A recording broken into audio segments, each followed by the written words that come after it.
Any individual who's affected by federal regulation has the right to have his or her voice heard in that process. But historically, most people have no idea what rulemaking is or when it's going on or how they can participate. We started the Regulation Room project for one reason, and that is to help ordinary citizens exercise effectively their right to take part in federal regulation making. Regulation Room is a website run by Cornell Law School that gives members of our democracy the opportunity to contribute their viewpoints to certain rules that federal agencies are making. Regulation Room is important. It gives people who normally wouldn't be involved in the policymaking process a voice and a place where they can share their viewpoints and their concerns and their sort of on-the-ground knowledge on these federal agency rulemaking. Administrative regulations are incomprehensible, and participating in the government is really hard. So people have a hard time with that, and I don't know, most, I think, rational people would probably give up.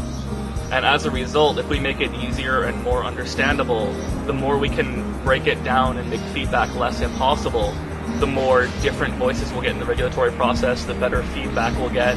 What we do, it actually really fascinates me every time I get to talk about Regulation Room, that we're actually doing really cutting-edge research here.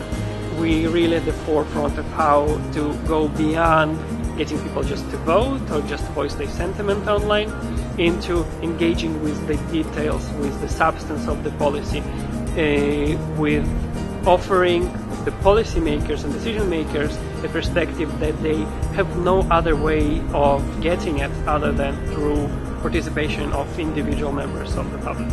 We have the input of moms and dads. We have the input of, of car mechanics and truck drivers and computer programmers and people who never would have thought to keep an eye on federal regulations before. Moderation on Regulation Room is done by Cornell law students that are trained in the room group facilitation techniques. The point of moderation is to help users that come on to Regulation Room learn how to make their comments more effective.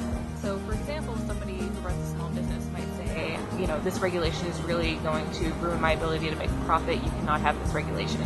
So what we do as students is we moderate that comment, reach out to that person and say, well, what aspect of this rule is going to be hard for your small business? Is there some other way the agency can achieve its goals but not have this impact on your business? We are about building tools, experimenting with these tools, developing processes for reaching out to people who otherwise who have been traditionally excluded from these deliberative processes, and how, again, to help them engage effectively. It's very important for people to at least have access to different regulations if they want to. If they want to learn about what the federal government is doing, I think it's important to have that transparency. And Regulation Room performs that transparency function by making regulations more accessible and making sure that